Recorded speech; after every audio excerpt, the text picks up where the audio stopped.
Welcome back to Lighthouse News Team. This first report is being reported by me, Trusting God First, and it's going to be talk about a little town called Tijuana in a location called Baja, California, even though it's part of the territory of Mexico. And first, I'm going to go ahead and bring up the map. If I can get it to share.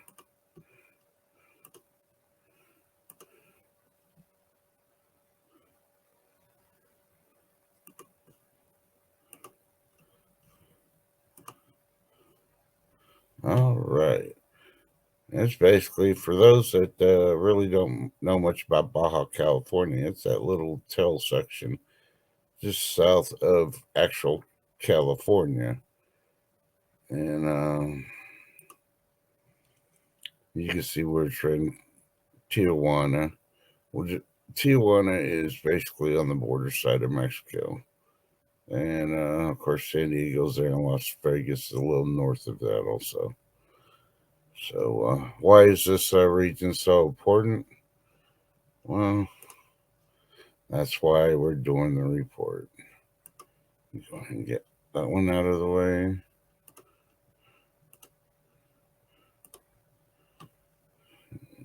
Let's get back to sharing the report.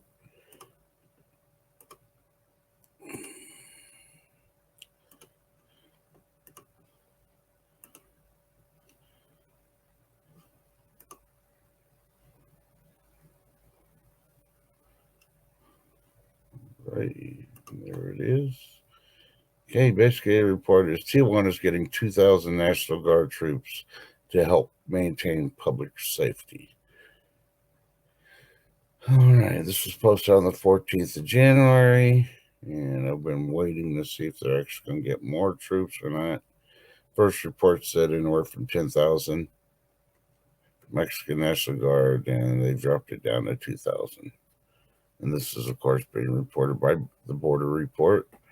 The governor of Baja California has announced that 2,000 members of the Mexican National Guard will be sent to Tijuana to help police agencies patrol the streets and maintain public safety. The troops will be posted in some areas along the border, but primarily in neighborhoods afflicted by violence.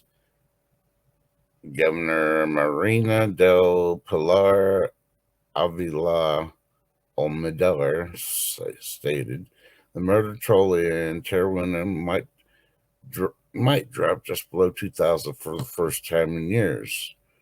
I'm sure we'll coordinate with others to curb this painful shadow affecting our citizens, Gilberto Landeros, Baja California's security secretary, said in Spanish. Well, as we keep reading, you'll find out why this is so important to keep the violence down there and hopefully stop it from coming up to the U.S. border.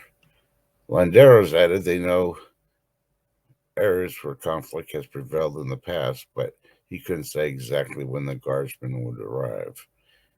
We as leaders are here to support policies or lines of action that the governor wants to implement, and technically we have to find mechanisms to get results our citizens are demanding. He said, I can't promise this will happen tomorrow or the day after, but I want to assure everyone it will happen. A painful number. Tijuana closes out 2021 with 1,972 homicides, slightly down from previous 2 years.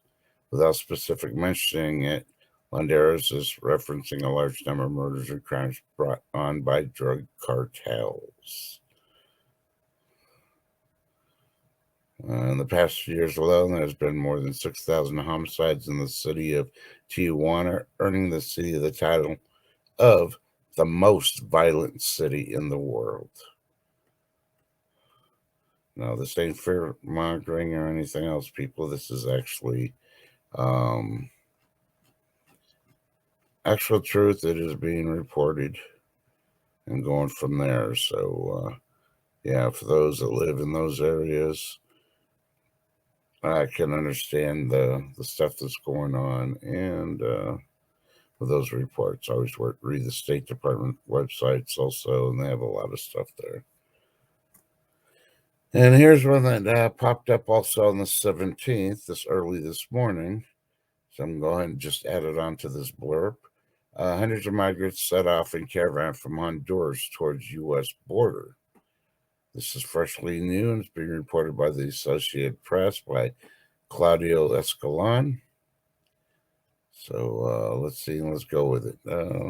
San Pedro Sula, Honduras. Some 600 migrants hoping to reach the United States set off in a caravan Saturday with the northern Honduran city of San Pedro Sula. Let me see if I can get this report to pop up a lot better. And there it is. Hundreds of young men and women and children, most from Nicaragua, Honduras, and Cuba, have gathered overnight in the early morning of the city's central bus station. Shortly after dawn, they set out walking towards the Guatemalan border in hopes that traveling in a group would be safer or cheaper than trying to hire smugglers or trying on their own. A smaller second group soon joined. Fabricio Ordonez, a young Honduran laborer, said he'd joined the group in hopes of giving a new life to my family. The dream is to be in the United States and to be able to do many things in Honduras, he said, adding he was pessimistic that left-wing President-elect Xiomara Castro, who takes office on January 27th, would be able to quickly solve the Central American nation's economic and social problems after 12 years of conservative administrations plagued by scandal. They have looted everything, he said. It is going to be very hard for this government to improve things. Nicaraguan marcher Ubando Lopez expressed hope that the local officials would try to hinder this group as they have in the past. Excuse me. We know this is a very hard road, and we ask God and the Honduran government to please accompany us to the border with Guatemala and not put more roadblocks, said.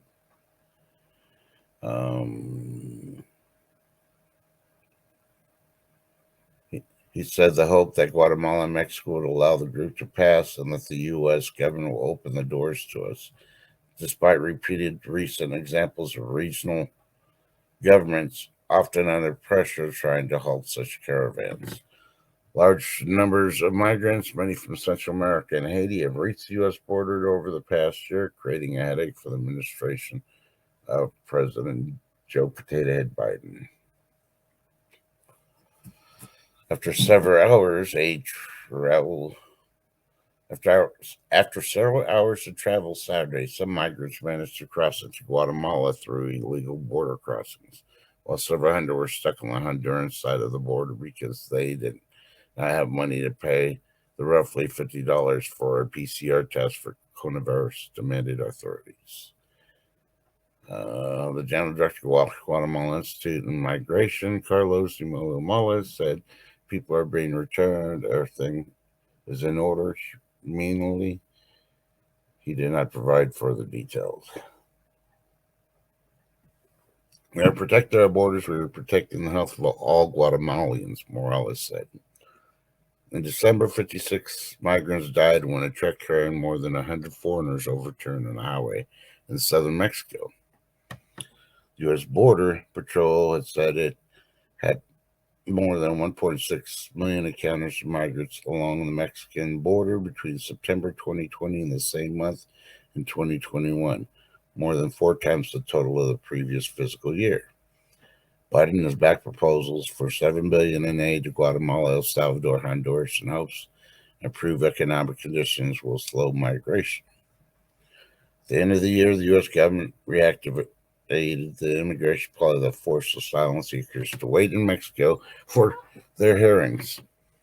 Mexican Foreign Ministry confirmed the reactivation of the U.S. program, said it would temporarily not return migrants to the countries of origin for humanitarian reasons. The governor of Mexican President Andres Manuel Lopez Obrador has indicated that Washington has accepted its humanitarian concerns for the program, including the need for greater resources for shelters, international organizations, protection for vulnerable groups, consideration of local security conditions, as well as vaccines, anti-COVID-19 measures from migrants. This is a two-story report. I apologize if it was a little bit long, but I know many people do not get the border report or look into the border report. And one way or the other, if it's not today, but tomorrow, it will affect every U.S. citizen and permanent resident in the great country of the United States. And yes, we are still a republic, no matter what the other side says. I hope you find this report refreshing, informative. Please hit subscribe, hit the like button, and remember, tell your loved ones during these times that you love them, because nobody knows what's going to happen in 5 minutes or 24 hours. I'll catch you next time on the next episode of Lighthouse News Team. You'll have a blessed day.